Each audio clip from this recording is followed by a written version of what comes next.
제가 1학년 때는 이제 다들 같은 수업을 듣잖아요. 2, 3학년은 이제 다른 수업을 듣지만 1학년 때 평균이 뒤에서 손에 꼽았던 걸로 기억해요. 정말 뒤에서 손에 꼽는 숫자 아니라 거의 1, 2, 3 중에 하나가 저였을 텐데 저는 솔직하게 말하면 이제 한과형을 다니면서 좋은 성적을 가지고 졸업해야겠다라는 생각을 안 했던 것 같아요.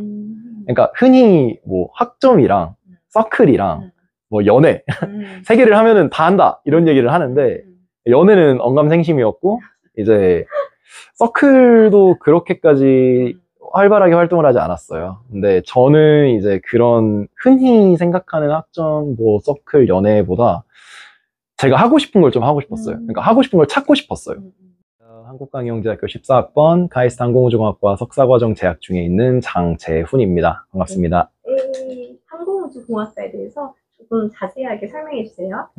항공우주공학은 이제 이름에서 아실 수 있다시피 항공, 그러니까 하늘을 날아다니는 비행기나 뭐 드론 이런 것들에 대해 공부를 하고 우주에 접근할 수 있는 로켓, 그리고 우주를 날아다니는 인공위성 이런 것들에 대해서 되게 총체적으로 공부를 한다고 생각을 하시면 됩니다. 그래서 이제 비행기 같은 경우에는 비행기도 되게 다양한 요소들로 이루어져 있는데 뭐 엔진이 있을 수 있고 이제 동체를 이루는 구조물, 그리고 이제 비행기를 뜨게 만드는 양력을 일으키는 날개 등등이 있는데 그런 것들에 대해서 뭐 유체역학, 구조역학, 그리고 연소공학, 그리고 열역학 이런 되게 다양한 학문적인 방법으로도 접근하고 실질적인 뭐 실험을 통해서라거나 좀 모델 비행기를 만들어 보면서 실험을 같이 진행을 하는 공부를 하고 있고요.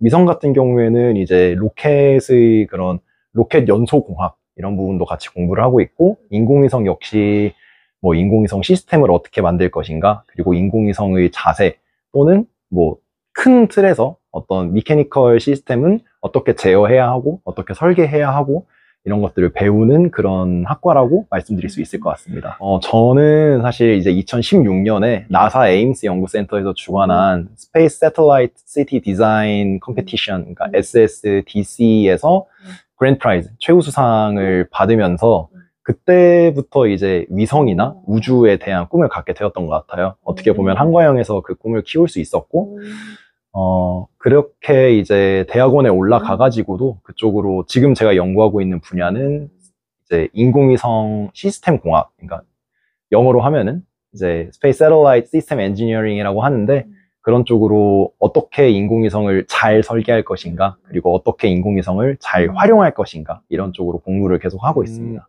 이제 한과형에서 되게 다양한 수업을 들을 수 있고, 근데 저는 그것보다 좀 제일 잘 활용을 했던 게 선생님들을 제일 많이 활용을 했던 것 같아요. 그래서 스페이스 시티 디자인, 새틀라이트 디자인을 하게 되면은 인공위성을 어떻게 설계하는 거야 라고 생각을 하실 수 있지만 속을 들여다보면은 이제 기본적으로는 구조물을 설계해야 하고 그 구조물을 이제 인류가 사용을 해야 되니까 전력을 설계를 해야 하는데, 그런 부분에 대해서 이제 선생님들께, 지금은 은사님들이시죠, 찾아가가지고 이런 쪽으로 잘 모르겠는데 뭐 예를 들어서 우주의 무중력이자 진공에서 태양광을 받으면은 어떻게 되는가, 이제 1300와트 제곱미터당 1300와트의 에너지를 받으면 어떻게 되는가, 이런 거를 여쭤보면은 되게 잘 알려주셨어요. 그 덕분에 저도 그걸로 공부를 많이 했고, 그런 이제 수업이나 코스와 커리큘럼보다는 직접 선생님들을 괴롭히면서 그렇게 좀 공부도 하고 개발도 하고 그랬던 것 같습니다. 한과형 3년을 다니면서 되게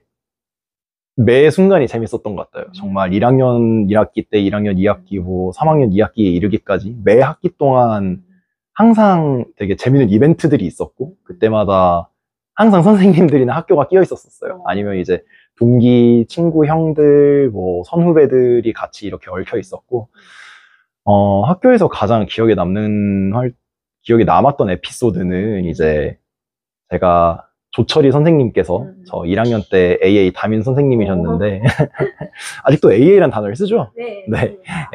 AA 담임 선생님이셨는데 이제 선생님께 제가 그냥 공부에 관해서 여쭤본 적이 있어요. 그때는 이제 제가 중학교 조기 졸업을 했는데 되게 학점이 안 나오고 공부를 잘 못하다 보니까 선생님께 찾아가서 선생님 공부를 어떻게 하는지 모르겠습니다 이렇게 여쭤보고, 이제 그때는 영어도 잘 못했어가지고 또 우리가 원서를 보면서 공부를 하는데 그때 되게 밤늦은 시간이었어요. 거의 밤 9시, 10시. 야자가 끝나고 찾아갔었으니까 그때 이제 전공책을 펼쳐놓고 막 이그젬플부터 시작해서 뒤에 인덱스 있는 법도 알려주시고 그때 처음 배웠어요. 이거 개념 문제 푸는 거랑 뭐 너가 어떤 거를 모르는지를 좀 찾아보면 좋겠다 이런 걸 알려주셔가지고 그게 어떻게 보면은 이제 엔지니어의 길을 걷고 있지만 그 전에 공부를 하는 학생으로서 되게 크게 성장할 수 있었던 계기이지 않나 싶습니다. 제가 일부러 조기 졸업이라는 의식을 최대한 안 가지려고 많이 노력을 했어요. 그러니까 조기 졸업이라 해서 뭐 남들보다 머리가 좋고 뭐 더 공부를 잘하고 이런 생각도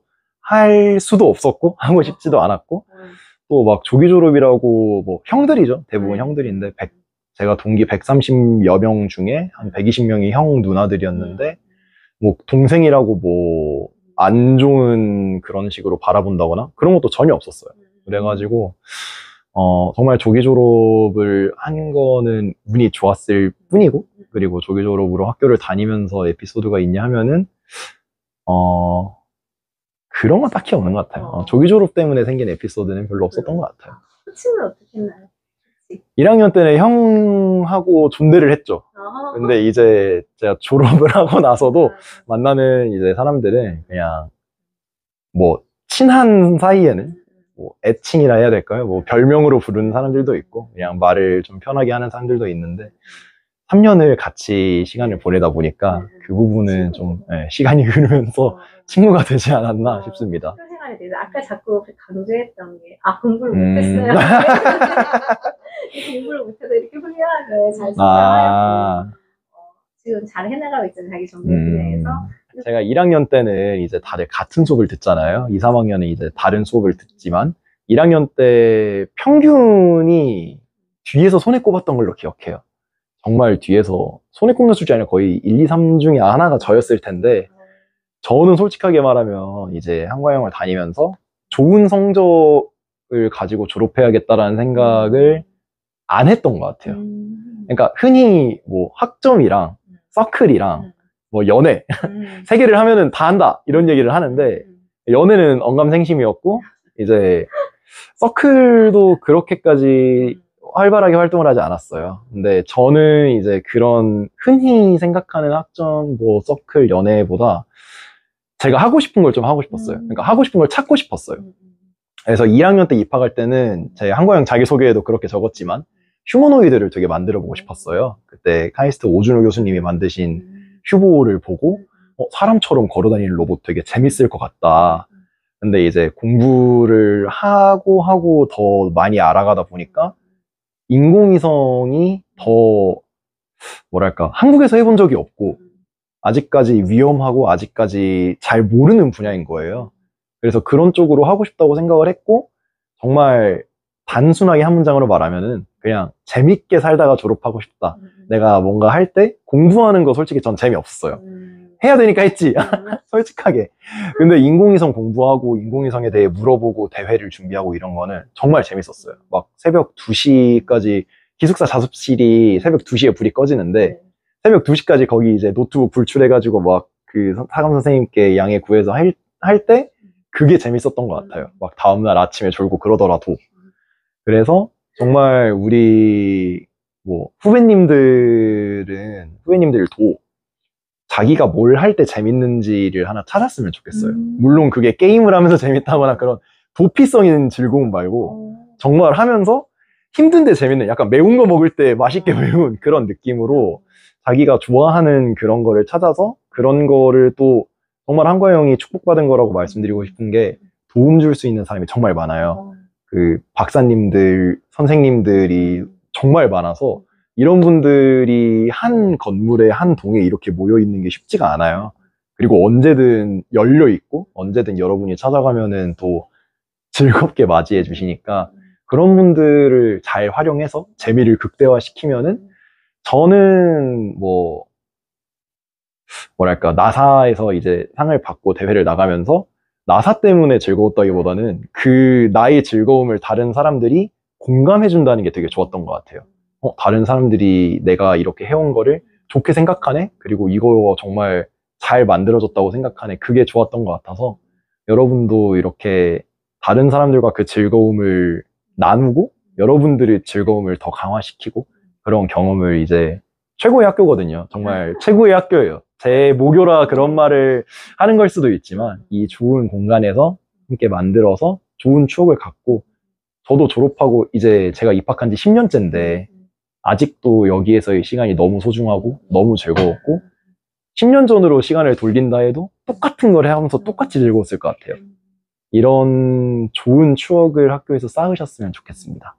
근데 나사 그 대회 갔을 때 그 내용을 혹시 아직 기억하나요? 네. 그게 그 도시 설계였어요. 한국어로 하면은 이제 사람이 살 수 있는 인공위성 도시를 만들어 보자라는 컨셉이었고, 그러니까 해비터블 새틀라이트 시티라고 하는데, 이제 해비터블이라고 하면은 이제 사람의 삶에 대해 공부를 해야 돼요. 사람이 얼마만큼의 전력을 필요로 하고, 이제 지금도 저기 형광등이 켜져 있는데, 형광등, 냉장고 이런 거에 얼마만큼의 전력을 필요로 하고, 산소는 얼마만큼 필요하고, 물은 어떻게 해야 되고, 또 수도를 어떻게 해야 되고, 그리고 우주라는 공간에서 이제 진공인데다가 무중력이니까 그 중력을 만들어줘야 하거든요. 중력을 어떻게 만들어줘야 하고, 되게 재밌었던 연구 주제가 사람이 인공 중력을 만들면은 그 도시를 이렇게 돌려요. 그럼 이제 원심력에 의해서 그 사람이 중력을 비슷하게 느끼게 되는데 또 그게 너무 빠르면은 멀미를 한단 말이에요. 언제부터 멀미를 하지 않고 중력으로 받아들일 수 있을 것인가. 이게 되게 우리 연구팀의 화두였고 그걸로 연구해가지고 뭐 다른 대회도 출품을 했었는데 그런 것들을 공부를 하고 한 2만 명? 그 정도를 수용할 수 있는 도시를 만들려면은 어떻게 해야 될 것인가. 그래가지고 처음 한 건 이제 2,000명짜리 조그마한 도시로 먼저 한번 출발을 해보자 해서 어느 구역에서는 이제 agriculture, 그 농사를 하고 어느 구역은 이제 산업구역도 있었어요. 그리고 무중력이라는 환경을 활용해서 무중력에서만 할 수 있는 것들이 있거든요. 해리포터 보시면은 퀴디치라는 스포츠가 나와요. 퀴디치 경기장도 지어놨어요. 그런 좀 인간을 위한 그리고 공학적으로 설계되어 있는 도시? 그거를 만드는 프로젝트였던 것 같습니다. 대전 카이스트에서 공부를 하면서 오늘 출장으로 이렇게 부산을 내려오게 됐는데 큐브위성 워크샵이라는 행사가 매년 이렇게 부산에서 열려요. 그럼 이제 이 행사는 큐브위성이라고 하는 거는 뭐 10cm, 10cm, 10cm, 10cm, 뭐 10, 한 30cm 정도 되는 정말 사람 팔뚝만한 조그만한 그런 인공위성인데 기존의 인공위성은 몇 톤 정도 되는 거의 자동차 수준의 대형 인공위성이었는데 그거보다 훨씬 작은 이 조그만한 인공위성들을 활용해서 이걸 여러 개를 띄운다거나 아니면은 조금씩 다르게 띄워요. 예를 들어서 이 1번 인공위성은 빨간색만 찍고 2번 인공위성은 뭐 초록색만 찍고 이렇게 목적을 특별하게 부여해서 만든다거나 그런 식으로 인공위성 연구하는 분야가 큐브위성 쪽으로 많이 변모하고 있거든요. 그거에 대해서 이제 국내 연구기관 그리고 국내에 있는 사업체들이 우리는 이런 연구를 수행을 했어. 그리고 우리는 이런 제품을 개발을 했어. 뭐 이런 거를 함께 나누는 그런 장이라고 생각을 하시면 될 것 같습니다. 한국광역영재학교를 졸업을 했다는 거를 저는 졸업생으로서 다른 사람들에게 저를 소개할 때 되게 자랑스럽게 소개하는 부분 중에 하나예요. 여러분들이 저를 그렇게 자랑스럽게 만들어주신 것 같고 저도 여러분들이 자랑스러우실 수 있도록 되게 노력을 하고 있으니까 함께 더 좋은 학교로 만들어 갔으면 좋겠습니다. 한국광역영재학교 화이팅! 감사합니다. 네.